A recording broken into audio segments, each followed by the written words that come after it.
or any type of legal case would perhaps want to speak to their attorney before they decided to speak to the court, but that's completely up to your relationship with your attorney.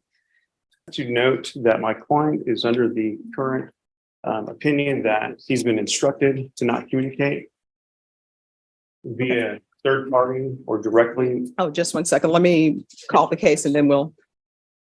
All right, court is calling 2021 CR 1906, State of Texas versus Kevin Owens. Could I have parties announced for the record for the state? Hank Wilkins for the state, Your Honor. Defense. Orlando Castaño for defense. And are you Kevin Owens? And so that is what I'd like to address is he is of the opinion because the proceedings are live streamed, that any statements he makes is him communicating to whoever. All right. And so he was asking for an order that he be allowed to speak while in court. I mean, I'm asking you a question, so obviously I want you to speak. Are you Kevin Owens? That's either yes or no. Yes. All right. So there has been a motion to withdraw attorney. Yes, Judge. All right. And so I also followed the motion to modify conditions. I'm not sure whether you want to address both. Well, let's address the motion to withdraw first, and then we'll see if we get to the other motion. I've represented Mr. Owens now for just over 2 weeks. We met last week at my office, and during the duration of our my representation, he and I have had differences in regards to how to proceed on this case. There has been, I believe, a strong difference in opinion on how to proceed. He's asked me to do things that I do not agree with. And in that disagreement, because I've not wanted to move forward in the way he's asked me to, he's notified me in writing that I was fired. And so he asked me to file a motion to withdraw, and I've done so. I believe at this point, though, that our disagreements are fundamental and that I cannot ethically represent him. All right. So, Mr. Castagnone, I believe you. Here's the first clash of the day. Kevin Owens' attorney wants out. Why? Because Owens has already fired him in writing. Now think about this. This is only his second lawyer, but already we're seeing a breakdown in trust between client and counsel. Judges don't take motions to withdraw lightly, especially this close to trial. From a legal perspective, unless there's clear evidence of a conflict that makes representation impossible, courts often deny these requests to prevent delays. But let's be honest. If your lawyer doesn't want to represent you, and you don't, trust them. How effective can they really be in front of a jury? What would you do if you were in Owens' shoes? Stick with a lawyer you don't trust or risk going it alone? You're the third attorney on this case. I believe I'm the second. The second. All right. I thought there was someone before Miss Gay. Ms. Gay, and I believe she was the first lawyer on this. Let's see.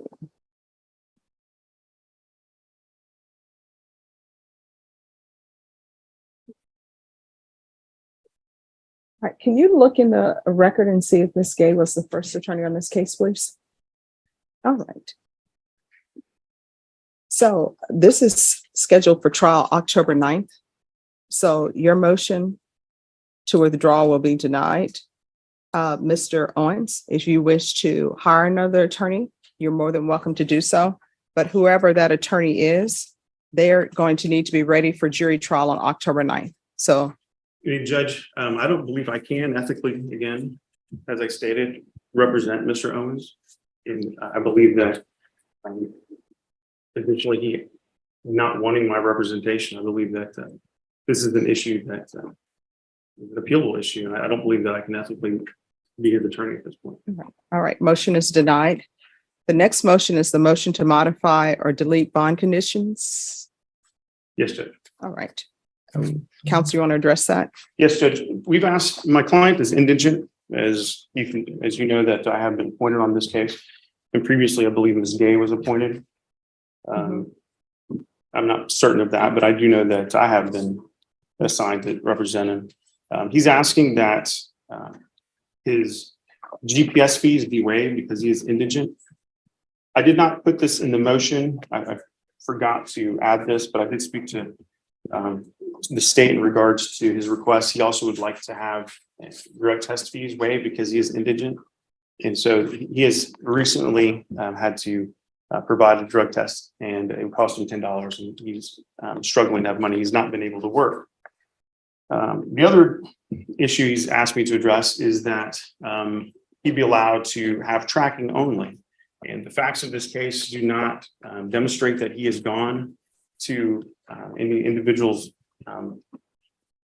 business, home.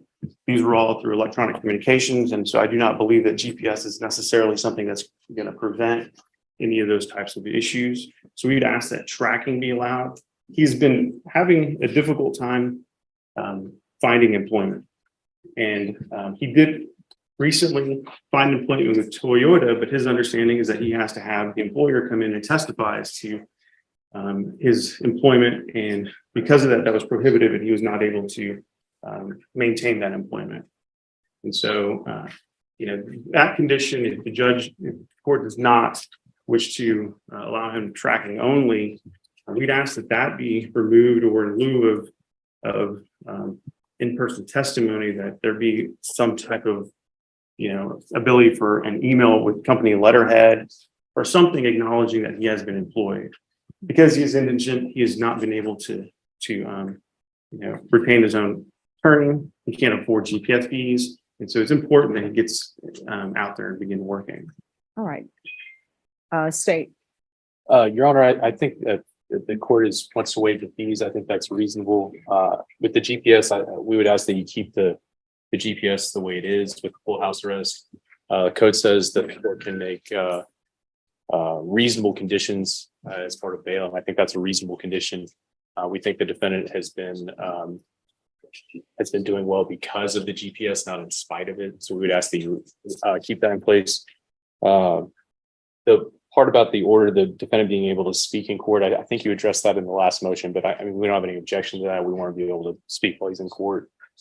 And any conditions with employment, I think that's up to you, Judge. So we don't have an opinion there. All right. Is there anything you wish to add, counsel? No, Judge. All right. With regards to his speaking in court, I mean, that's very broad. You don't want somebody to be inappropriate. However, if there's something he wishes to say.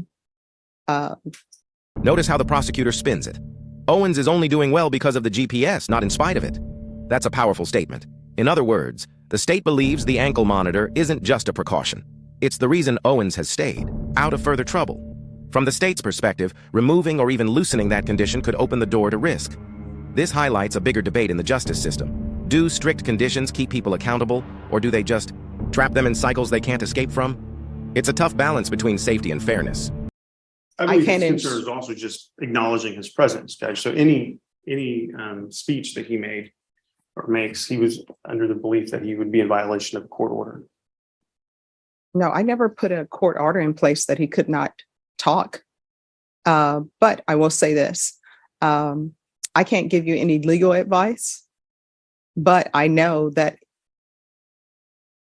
anyone who had a criminal case or any type of legal case would perhaps want to speak to their attorney before they decided to speak to the court. But that's completely up to your relationship with your attorney. So I think that's overly broad. So I'm not going to rule on that. I think he was looking for an order just allowing him to address the court. Should he be asked to speak, asked to announce it present? And if he were to testify, that he'd be allowed to testify. Yes, of course he can. If he decides to testify, then you're welcome to testify. That's within your purview to make a decision. A client in criminal court has certain rights. One is whether they enter a plea or not, whether they go to the court or the jury for punishment, whether or not they decide to testify or not testify. So I really don't understand the defendant being permitted to speak while in court, that request, but I'm telling you, you can speak in court. With regards to the GPS fees, I'll ask that those be waived or deferred.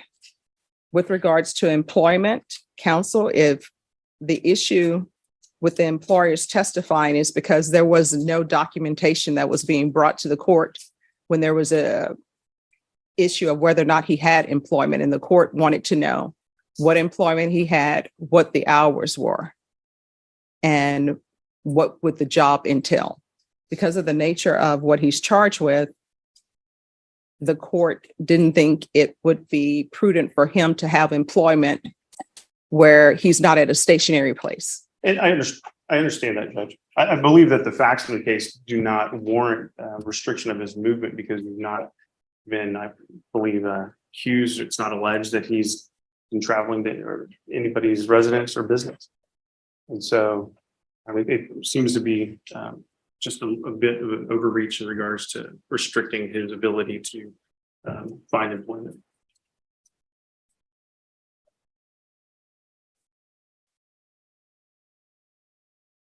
All right, so I'm going to order that he has to provide proof of employment, and that includes his work schedule. And so just to clarify, when you say provide proof, would an email from the letter or a letter from the employment with letterhead, would that be sufficient proof? But it'd have to have what his work schedule Correct. is. Yes, and counsel, I'll depend on you as an officer of the court to verify that that is Absolutely. correct. All right. Just so I'm 100% clear that you're not requiring that his employer come in and testify to such. No. Okay. And then with regards to him being permitted to speak while in court, sure, he can speak while in court. With regards to tracking only, that's denied. And I did list it in there, but there's space for it if the court approves permission to waive any drug testing fees. I don't know if the court has the ability to do that, but I will waive drug testing fees. All right. Is there anything else with regards to this motion? right. And so he has been including me on emails. He does have household duties such as going to HEB. And so, you know, he would like to be able to go at least once a week to get groceries. He did ask for permission to go to the post office. And so I believe he would like to at least be able to go because he's been having them delivered, which is a fee. Mhm. And it costs additional monies to have those groceries delivered. And so he would like to at least be able to go to HEB and pick them up. All right, that will be denied. Is there anything else? Good judge. All right, so you all will be back here on October 9th for jury trial. And here's where things get really human. Owens's attorney asks if he can at least go buy groceries once a week. It's a small request, but the judge says no. This shows the harsh reality of house arrest. Basic errands like picking up food become privileges, not rights. Owens has to pay extra just to have groceries delivered because his movement is so restricted. This part might seem minor compared to motions and bond conditions, but it drives home the point. When you're under the court's control, every aspect of daily life is negotiated, debated, and restricted. Freedom isn't just about walking outside. It's about whether you can live a normal life at all. And we'll go from there. Is there anything else? No, Your Honor. What's your name for me, your full name? Abdul Khalik Abdul Hassan Awade Al-Ansi. Thank you. You mispronounced his name. I was closer. Thank you very much. Thank you. All right, so the state has filed a dismissal in your case. And they're saying that they're dismissing it because a witness is missing. So let me explain something to you.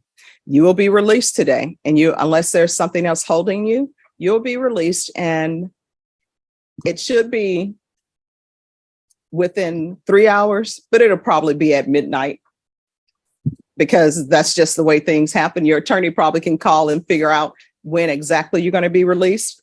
Do not go out and celebrate the dismissal, right? Because here's what I've discovered in my short time on the planet. Even though I'm in the twilight of my life, I've still been on the planet a short time. Sometimes things happen for a reason, and you got to sit back and ask yourself, why am I in the situation that I'm in today? All right.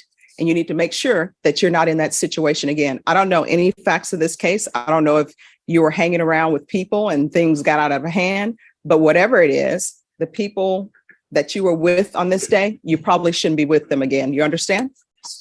All right. Good luck to you. Thank you. I pray for you. Thank you so Oh, much. thank you. I appreciate your prayers. Take care of yourself. Get together. You know, the only thing I know from your language is yalla. Yeah, Thank you. you're welcome.